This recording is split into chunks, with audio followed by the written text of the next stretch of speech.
Welcome to Cage Minds MMA show. I'm Micah Frankel. Visit the website. It's cageminds.com. And also give us some support by picking up some apparel over at nmproshop.com. Got t-shirts and tank tops up there right now. Last week, we'll start off with the Contender Series. You know how we do. It was last Tuesday. Tonight, we'll have another episode. Dana White handed out 2 more contracts this past week. The main event, a first-round knockout. Igor Pataria gets his job done. Lucas Soldinsky goes down. The Ukrainian fighter gets a UFC contract. And then in the earlier portion of the night, Daniel Zabara and Lucas Almeida, back and forth, incredible striking affair. The unanimous decision goes for Daniel Zubar, and he also moves on to the UFC. Jump over to Bellator on Friday. Bellator going overseas to the UK. A huge homecoming for Michael Venom Page. That main event, the long-awaited rematch. MVP against Douglas Lima. For my money, probably the most anticipated fight in Bellator right now, seeing as how McKee beat Pitbull, and we're waiting to see where that situation progresses to, as McKee would like to go after Pitbull Friday's featherweight or lightweight title after having taken the featherweight title. This fight, gotta say, it did not live up to the expectations. It did not live up to the allure of what we were hoping for. MVP, a killer entrance, a great walkout, the tension palpable. You could cut it with a knife inside the building. How would this much anticipated main event start out? And it started out on a blistering pace. In the first 90 seconds, MVP would lunge in, catching Douglas Lima twice while throwing kicks off balance. One leg, not great balance. And Venom Page would hit him with right hands and push him down, getting the knockdowns. Boom, as soon as that butt touched the ground from Lima, he would pop back up, ready to go again. First 90 seconds, 2 push-down knockdowns. Nothing significant. You didn't see Lima stumbling. You didn't see him staggering. You didn't feel like the finish was imminent. You didn't feel like those were incredibly significant strikes. Maybe, possibly, again, assisted by Lima being on one leg to help those knockdowns occur. But still 2 knockdowns in the first round. Well, that was just the first 90 seconds. What happened the rest of the round? Well, for the final 2 minutes of the round, Michael Venom Page was on his back trying to hug Douglas Lima, terrified of initiating any kind of ground attack himself, trying to nullify the position and being ground and pounded. Crazy me, I think that first round might have went to Douglas Lima. Second round, they stay on the feet, they stay at range, they stay at distance. That is obviously an MVP round. I can't even tell you what he landed that round that was significant, but you got to imagine playing his game, it was his round. Third round, the deciding round, it's 1-1 right now, and Lima puts Page on his back for 2.5 minutes, ground and pound, no offense, all defense, just taking the pounding is what Michael Venom Page is doing. Then we go over to the judges' scorecards. Seems pretty easy to me. That first round, that third round, 4.5 minutes of top time, all kinds of ground strikes to none. This had to be a Douglas Lima fight. Well, one judge agreed with me. Unfortunately, 2 other judges felt those push-down knockdowns in the first round were entirely crucial. I understand the significant strikes. Winning the striking, that's the first judging criteria. But I'd say the ground and pound for over 2 minutes nullified those 2 knockdowns that really weren't significant shots, weren't impactful, damaging blows to Lima. Split decision goes for Michael Venom Page. I feel like this all but assures that Jason Jackson should be the number 1 contender in that Bellator welterweight division. Co-main event, that was a women's featherweight bout, and Leah McCourt gets her takedowns, gets the job done against Jessica Borga. You got one judge going 30-27, 2 going 29-28. I still see McCourt as a ways off from being a viable challenger for Cyborg. I know Bellator's behind her, pushing her, but it would just be too much way too soon. Robert Whiteford versus Andrew Fisher. That one is a no contest. I don't know why it's a no contest. In the second round at the 250 mark, the fight is called off after Whiteford takes a third, not just a first, not a second, but a third illegal poke to the eye. The referee had already warned Fisher about where his fingers were going. So when the third foul calls, I'm quite astonished to see that they just call it a no contest. It's just a no contest. You kept fouling him, no contest. That felt like a disqualification if there ever should have been one. If there was a prospect or a bright spot to focus in on in the card, it would be in the light heavyweight division as Luke Traynor runs his record to 5-0. It was a second round TKO, incredible straight punches. The guy is dynamic, he's technical, and he really has a good understanding for what he's trying to get done there in the Bellator cage. Bellator 267, got the full results up at cageminds.com. Saturday there was UFC action, UFC Fight Night on ESPN Plus from the Apex. Thiago Santos versus Johnny Walker in the main event. Highly anticipated, top 10 light heavyweights, two monsters, knockout artists, destroyers and finishers. A surefire, can't miss night of fireworks. And obviously you can tell by the way I'm building it up. The fight was nothing of what we expected.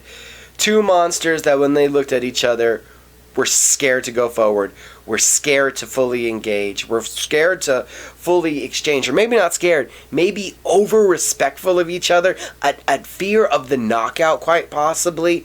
What we got was a tactical, long-range bout that the first round was controlled by the front kicks and the hooks of Johnny Walker. The second and third round controlled by the body kicks of Thiago Santos.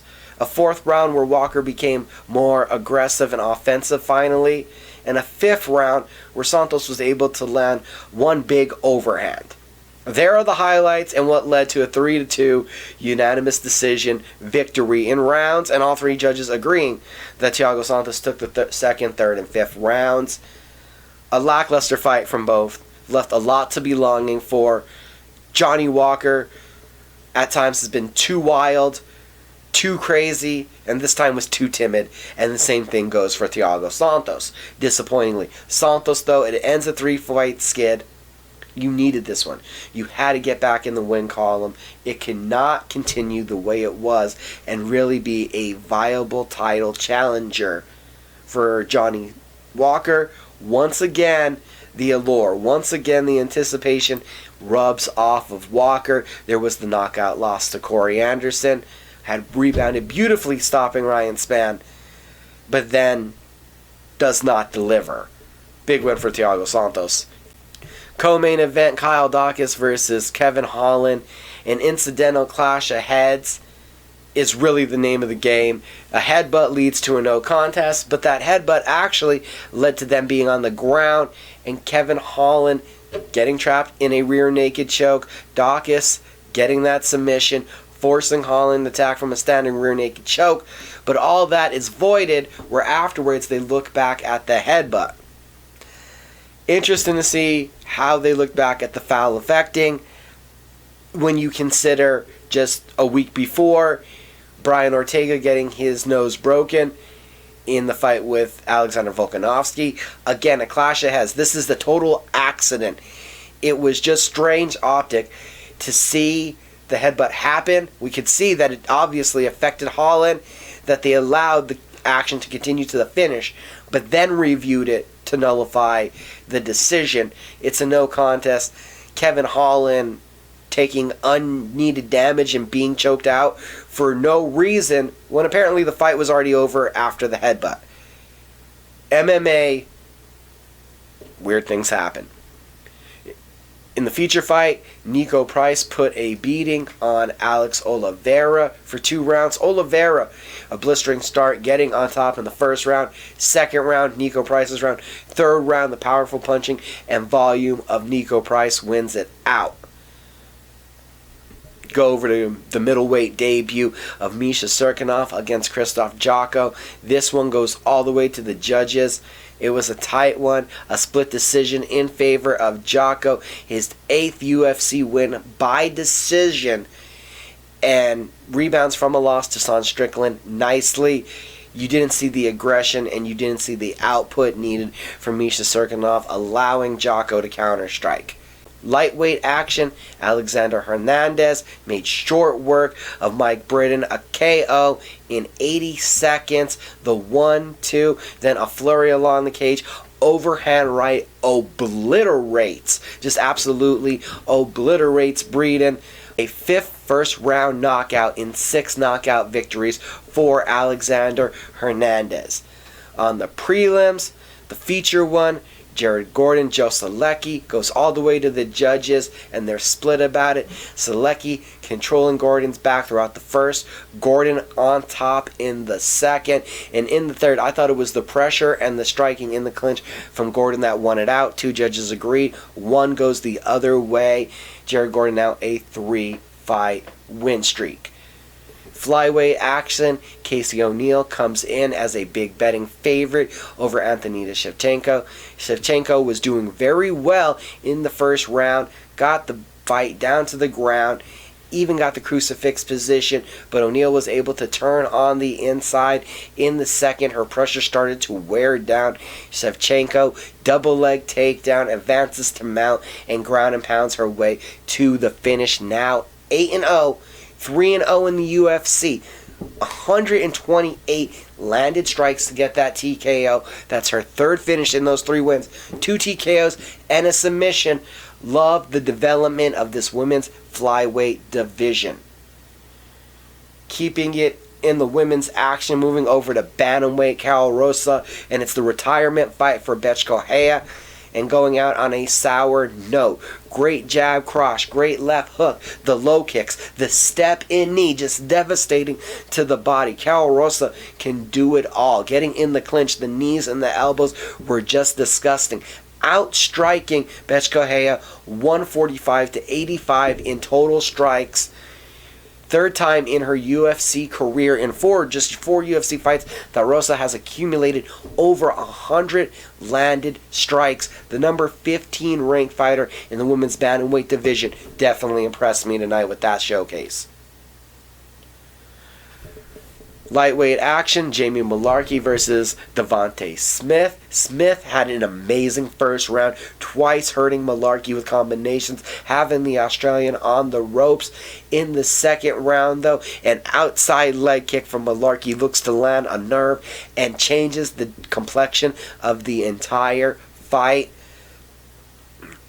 Left hook into the Smith eye, a legal shot, closed fist, that would start the downhill effect as Smith is leading backwards, broken down by knees and elbows, left hooks to the body. It was a grimy, in-your-face second round from Malarkey with a body shot, knocks down Smith, follows to the ground. The TKO from ground and pound follows. That's back-to-back TKO wins and 10 overall for Malarkey.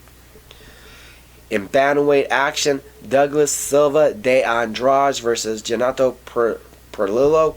And Perillo, unfortunately, as he goes for a left outside kick, is met by a left hook from De Andrade, and Perillo takes flight, and even harder landing. Looked like he slipped on a banana peel. It got him bad, man. Mario Kart status, slipping out from under him. But the TKO comes with a couple hammer fists. 20th career knockout victory for Silva de Andrade. 135-pound women action, Stephanie Eager, Shauna Young. It's the double underhook step through judo toss that puts Young on her back, and Eager, 62 landed strikes later, picks up her first victory inside of the octagon. And the night started off with men's bantamweight action, Alejandro Perez versus Johnny Eduardo. It was the first fight in 2 years for Perez, and once he got the fight to the ground on top, he owned that fight, trapping Eduardo's arm inside of that crucifix position and then going down with it, forcing it into the straight arm bar submission.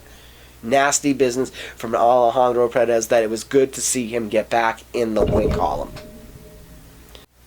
Turn our attentions over to the headlines, and my gosh, is there a lot of news from the UFC this week. Kama Worthy versus Jai Herbert, a lightweight bout. That one has been added to the UFC Fight Night on October 23rd. And then a ton of additions and subtractions, adjustments to UFC 267. Ezekiel Zaleski dos Santos will be meeting Benoit St. Denis in a welterweight bout. Again, these are all for UFC 267 on October 30th. Rafael dos Anjos, unfortunately, out. Dan Hooker, what a G, jumping in on short notice to take on Islam Makhachev. That one at lightweight. Tristan Connolly, he's out. Makwan Midakani will now be facing Leron Murphy. Again, those were for UFC 267. Now, Thiago Santos versus Joel Alvarez. That one is a lightweight bout. That is added to the UFC Fight Night on November 13th. Caitlin Vieira versus Misha Tate. That one has been rebooked to headline the fight night on November 20th. That card also has added in heavyweight action Augusto Sakai versus Taya Tuivasa. In flyweight action, Malcolm Gordon will be taking on Denise Borad. And in women's strawweight action, got Jessica Penne versus Luana Pinheiro. Those are all for the fight night on November 20th. The fight night on December 4th. That is going to be headlined by a top-ranked bantamweight matchup as you have Jose Aldo against Rob Font. In heavyweight action just added to that card, you're going to see Sergey Plavich against Tanner Bozier. Sean O'Malley versus Julian Paiva, and Pedro Munoz versus Dominic Cruz. Those are two bantamweight matchups added to UFC 269 on December 11th, taking place at the T-Mobile Arena.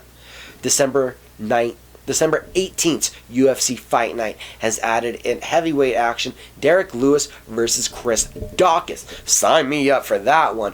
In featherweight action, two veterans are going to throw down. Cub Swanson versus Darren Elkins. And then in women's bantamweight action, Raquel Pennington against Julia Avila. That one definitely going to be impactful to the rankings.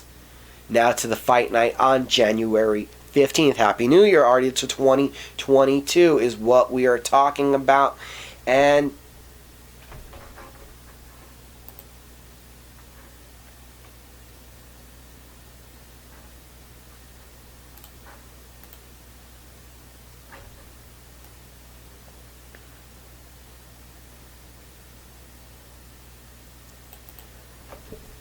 we're going to move over to the January 15th UFC Fight Night. Happy New Year. We're already talking about 2022. In men's flyweight action, Rodrigo Borentin is going to be taking on Brandon Royval. In women's flyweight action, Kay Hansen versus Jasmine Jodovicius, the Contender Series vet. And in men's bantamweight action, Brian Kelleher is going to be taking on Sidyukub Karamanov.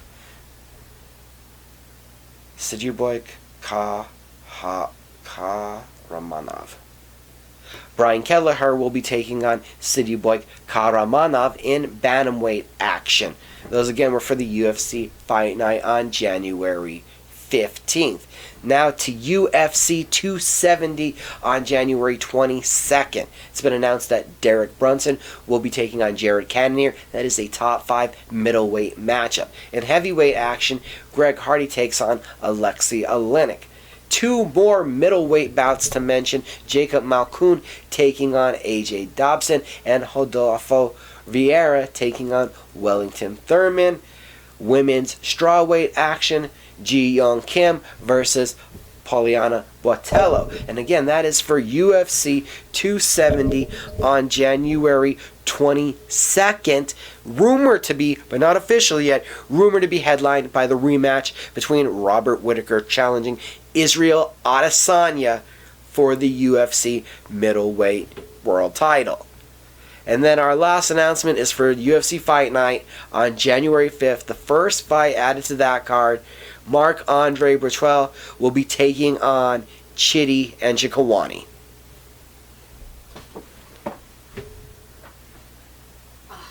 At the top of the show, I mentioned tonight we have Dana White's Contender Series on ESPN+. 5 more fights, 10 more fighters vying to earn the approval of Dana White and get that elusive UFC contract. Going international in the main event, they're welterweights. It's Israel versus Canada. It's Shimon Smotritsky, 7-0. 4 finishes, 3 first-round knockouts, taking on Mike Malott. Malott, 6-1-1, 3 knockouts, 3 submissions. The Canadian is a ruthless finisher. Co-main event, we're talking about flyweight action. Daniel Perez, 12-4, a 6-fight win streak. He has 5 subs, 4 knockouts, taking on Carlos Hernandez, 6-1. Unbeaten since losing his pro debut. 4 finishes, 3 of them by rear naked choke. In the feature fight position, we're talking about 135 pounders, bantamweights, even though Justin Weems, coming in on short notice, did miss weight. He's 9-1, an 8-fight win streak. 6 of those wins come by submission. He's taking on LFA vet Fernie Garcia. Garcia, 9-1. 4-fight win streak. Well, I've been impressed by his technical striking. He has 3 wins by rear naked choke. In light heavyweight action, Shante Barnes, 6-1-1, 4 knockouts, 2 submissions.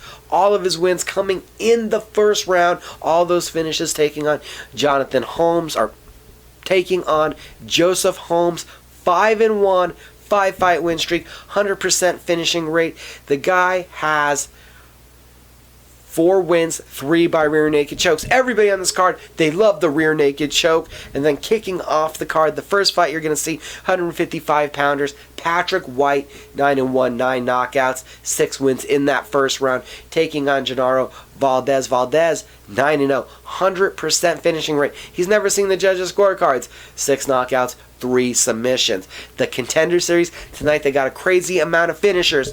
Let's hope the action is as wild as it can be. This Saturday, you do have a big boxing match in the evening. Don't forget, it's Fight Week. The World Heavyweight title on the line. That WBC belt. Tyson Fury, Deontay Wilder, doing it for a 3rd time. That means we have an early start to the UFC Fight Night. Prelims are going to be at 1 p.m. Eastern, with the main card coming at you at 4 p.m. Eastern. So if you're all the way in California, we're talking about a 10 a.m. start time and a 1 p.m. main card. We got 11 fights in all, and the women's strawweight division is taking the marquee. Number 4 ranked Mackenzie Dern, 14-1-2, taking on fellow Brazilian number 6 ranked Marina Rodriguez. Dern, a 4-fight win streak, 2 armbars and a knee bar during that spree. She has 7 wins by submission. An incredible high-level Brazilian Jiu-Jitsu practitioner. While Rodriguez comes in with 6 wins by knockout, coming in off a decision win in her first UFC main event against Michelle Waterson. Not to mention a fight before that, Rodriguez knocked out Amanda Ribas. Ribas is the only fighter to defeat Mackenzie Dern in MMA. Ribas was able to exploit the lack of technical striking ability from Dern and make her pay for it. You wonder if Rodriguez, with her Muay Thai, will be able to do the same. We know she's going to crash in, come and look to bring the pressure. On the other side from Dern, you wonder how much she has involved. She's been willing to strike her entire MMA career, not scared of getting hit, willing to get in there and mix it right up. Her striking has definitely improved under the tutelage of renowned coach Jason Perillo. Where has she went since that last fight? That is where we'll see the interesting development. Rodriguez, to my expectations, has the advantage in the striking, but it's probably a smaller advantage than we would expect Dern's advantage on the ground. If this one hits the ground, it could be a bad place for Rodriguez. But Rodriguez has been able to handle some top jiu-jitsu practitioners, and in my opinion has beat the better level of competition in the octagon, wins over Jessica Aguilar, Tisha Torres, and not to mention her only loss in MMA is a split decision. That means one judge saw it in her favor against Carla Esparza, who in my mind is the number 1 contender at 115 pounds. Bringing up Esparza, though, that does say, where does this leave the winner? It's 4 versus 6. How close is the winner of this fight to a title opportunity?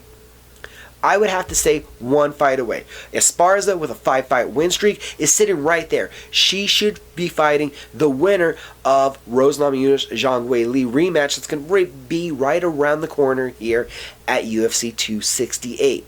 Jessica Andrade says she'd like to come back to the division, wants either Weili or Rose, after that impressive knockout of Cynthia Calvillo at UFC 266.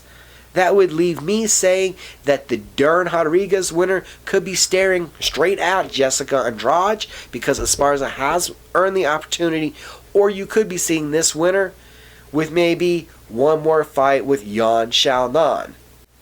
Co-main event, we're going to go to 170 pounds. The welterweights, you're going to see Randy Brown 13-4 taking on Jared Gooden 18-6. Brown, you may remember, he earned his way to the UFC off of Dana White's Looking for a Fight.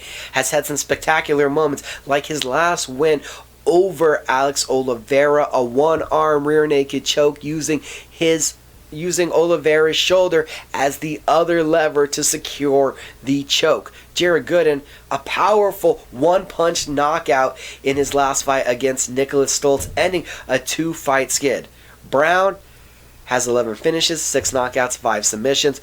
Gooden, 14 finishes, 8 knockouts, 6 submissions. But you can feel each guy coming off of a win, but with some losses in their backs. They need that momentum. This is a pivotal one to get going in a huge opportunity in the co-main event. Feature fight, 125-pounders. Former title challenger, former Titan FC champion Tim Elliott, 17-11-1, is going to be taking on Brazilian prospect Matheus Nicolau, 16-2-1. Elliott coming in off of decision wins over Ryan Benoit and Jordan Espinosa, showing his incredible ability to scramble. Well, Nicolau has now won 3 in a row. His second stint with the UFC kicked off with a split decision win over Manal Kam. In women's flyweight action, Marva Agapova is going to be taking on Sabina Mazo, the former LFA champion. Both of these women can get nasty with their striking. Agapova, we remember her debut submission win with Sabina Mazo. You just got to Google the name to see the incredible head kick highlight reel knockouts that she has. Kicking off that main card in the middleweight division, 2 guys with incredible wrestling credentials. We're talking about Phil Hawes, 11-2 with 7 wins by knockout, taking on the 7-2 Darren Wynn, who has 4 of his wins by knockout.